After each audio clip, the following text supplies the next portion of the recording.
ஒடுதா செலவிரிச்சம் புளிய மரம் 5125 ஆண்டுகள் பூக்கும் காய்க்கும் பழுக்காது, இலை உறங்காது. சாதாரண பச்சை உள்ள மரங்கள்லாம் இலை மூடிடும், எப்போவுமே மலர்ந்தாப்புலே இருக்கும். காய் நீர்ச்சத்து உறிஞ்சி கருகி கீழே விழுந்துடும், பொருளதும் பயன்படுத்த முடியாது. உறங்கா புளிட்டு சொல்கிறது ஒரே விஷம்தான். 5 தலை ஆதிசேஷன் மாதிரி 5 விஷமா 5 கிளையாக காட்சி கொடுக்குது. 1 2 3 மண்டபத்துக்கு மேலே 4, இந்த முக்கில் 1 5 கிளையாக 5 விஷமாக காட்சி கொடுக்குது. இந்தியாவில் லட்சம் கோயில்கள் இருக்கு. 12 ஆழ்வார்கள் போய் ஒரு திவிதேசமாக காடு மலை தாண்டி பெருமாளை பாடி சேவிக்கிறாங்க. அதான் 108 திவிதேசம். 2 சேவிக்க முடியாது. 1 திருப்பார்கடலில் பள்ளி கொண்டிருக்கார், இன்னொன்று பரமபதட்டு காலத்துக்கு அப்புறம் வைகுண்டத்தில் மேலே சேவிக்கிறது. 106 தமிழ்நாட்டில் 82 திவிதேசம். 82 தான் நீங்கள் நவ திருப்பைட்டு 9 திவிதேசம். நடுவில் தாமிரபரணி நதி ஓடுது. நதியுடைய வடபக்கத்தில் சிறுவைகுண்டம், நத்தம், திருப்புளியங்குடி, ரெட்ட திருப்பதி, பெருங்குளம். தென்பக்கத்தில் தென்திருப்பறை, திருக்குளூர், ஆழ்வார், திருநகரி, இட்டி தான் 9ஆவது திவிதேசம். திருநெல்வேலிலேருந்து நாரோல் ரோட்டில் நாங்குநேரி, திருக்கரங்குடி, இட்டு 2 திவிதேசம். மலையாளத்தில் 13 திவிதேசம். கேரளாவில் 13 திவிதேசத்தில் ஒரு திவிதேசம்தான். திருவன்பரி சாரம், திருப்பதி சாரம்ட்டு ஒரு திவிதேசம். அதில் காரிமாறன், உடையனங்கைட்டு ஒரு ராஜா ராணி. இந்த ராஜா ராணிக்கு ஒரு குழந்தை பிறக்குது. குழந்தை பிறந்த உடனே ஜடமாக இருக்குது, பேசலாம், அழலை, தாயிட்ட பால் குடிக்கலை, இயற்கைக்கு மாறாக பிறக்குது. உடனே பக்கத்தில் இருக்க திவிதேசம் திருக்கரங்குடி நம்பிகள்கிட்ட போய் இந்த குழந்தைய கொண்டு பிரார்த்தனை பண்ணுறாங்க. பெருமாளே இது என்ன சோதனைட்டு, நீங்கள் கவலைப்படாதீங்க, திருக்குறுகூட்டூர் திவிதேசம் இருக்குது, இந்த பெருமாள்கிட்ட போய் நீங்கள் பிரார்த்தனை பண்ணுவோங்கிறாங்க.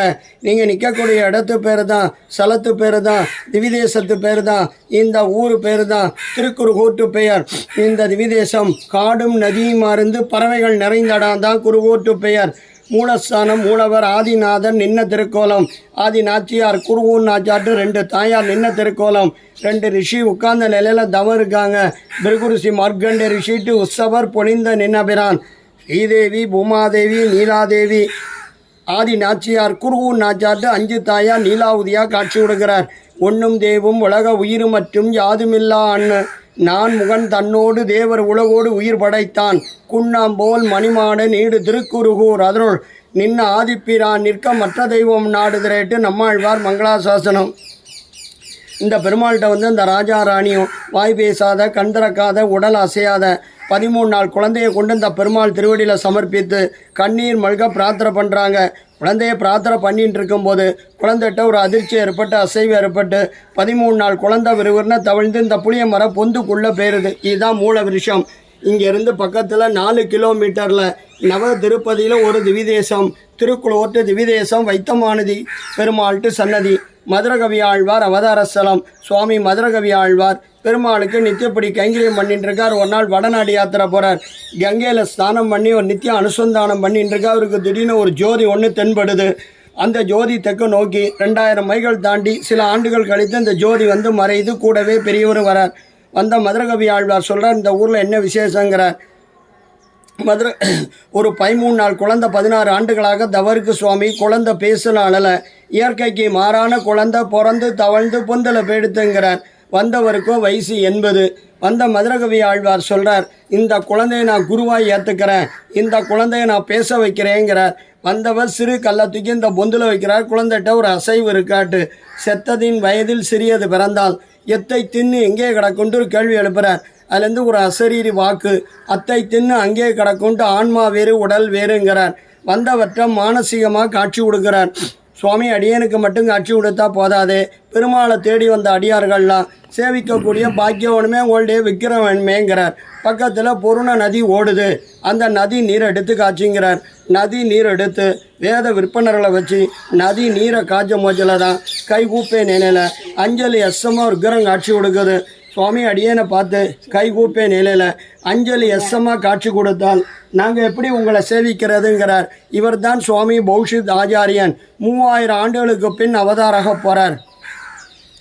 எதிர்காலத்தில் வரக்கூடியவர் ராமானுஜருங்கிறார். 2ஆம் நதி நீர் எடுத்து காய்ச்ச மோச்சலை தான் ஒரு கையை நாபிக் கமலிச்சுட்டு ஞானமுத்திரையோட காட்சி கொடுக்குறார். குழந்தையா உள்ளே போனவர் தான். கீழே சன்னதி, மூலவர் நம்மாழ்வார், உற்சவர் நம்மாழ்வார், சிற்பி கைப்படாத விக்கிரகம், தாமிரபரணி நதியிலேருந்து காட்சியெடுக்கப்பட்ட விக்கிரகம். சுவாமி நம்மாழ்வாரை சேவித்தாலே 108 எம்பெருமான சேவிச்சா பலன் உண்டு. 12 ஆழ்வாரும் ஒவ்வொரு திவிதேசமாக காடு மலை தாண்டி பெருமாளை பாடி சேவிக்கிறாங்க. இவற்றை என்ன சிறப்பும் சொன்னால், இருந்த இடத்துல 108 எம்பெருமானும் காட்சி கொடுத்து என்னை பாடு உன்னை பாடு என் திவிதேசத்து பெயரை சொல்லட்டு தவம் கடந்து நம்மாழ்வார் திருவாயினால் பாட்டை வாங்கிட்டு போயிருக்காங்க. நேரில் போனது கிடையாது. இந்த 108 பெருமானும் காட்சி கொடுத்த புண்ணிய பூமி, புண்ணிய நதி, தாமிரபரணி, பெருமாளுடைய விமானம், கோவிந்த விமானம், நம்மாளுடைய விமானம், பராங்குச விமானம். நம்மாழ்வார் இல்லைன்னா 108 திவிதேசம் கிடையாது. நம்மாழ்வார் இல்லைன்னா 4000 திவ்ய பிரபந்தம் கிடையாது. நம்மாழ்வார் இல்லைன்னா வேதம் தமிழ் செய்த மாறன்ட்டு பேசக்கூடிய தமிழே கிடையாது. இந்த மண்டபத்து பேர் மணிமண்டபம்ன்ட்டு சொல்கிறது. இதில் என்ன சிறப்புன்னு சொன்னால், வாசலில் தோரபாலகர், கருட ஆழ்வார், ஆஞ்சநேயர், கீழே வந்து 36 திவிதேச எம்பெருமானும் சுவாமி நம்மாழ்வார் திருவாயினால் பாட்டை வாங்கிட்டு கீழே சீலா ரூபத்தில் எழுதியிருக்கா. ஸ்ரீரங்கம், திருப்பதி, காஞ்சிபுரம், திருக்கோவிலூர், நவதிருப்பதி எம்பெருமான், மலையாள திவிதேசம் பெருமான், சோழ நாட்டு திவிதேசம் பெருமான், அயோத்தி, சீதா, ராமர், லட்சுமணன், பிருந்தாவன், கிருஷ்ணர், மணவாள மாமுனி, உபன்யாசம் பண்ண மண்டபம், மணவாள மாமுனி காலட்சம் பண்ண மண்டபம். நம்மாழ்வாருக்கு 32 திவ்ய நாமங்கள். காரிமாறன், சடகோபன், வகுலாபரணன், ஞானதேசியன், பரபிரம்ம யோகி, பிரபணகுடசர், குழந்தை முனி, முனிவேந்து, ஞான தமிழுக்கரசு, ஞான தமிழ் கடல், ஞானப்பிரான், குருகைபிரான், தொண்டர்பிரான், நாவீரன், மெஞ்ஞான கவி, புரை துறைவன், குமரி துறைவன், உதயபாஸ்கரர், பிரபணகுடசர், வகுலாபரணன், திருநாவீர் உடையான், தெய்வ ஞான கவி, தெய்வ ஞான செம்மல், குழந்தை முனி, 32 திவ்ய நாமங்கள். கம்ப ராமாயணம் ஸ்ரீரங்கத்தில் அரங்கேற்றமாது. ரெங்கநாதர் சொல்கிறார், நம் சடகோபனை பாடி நிறுவங்கிறார்.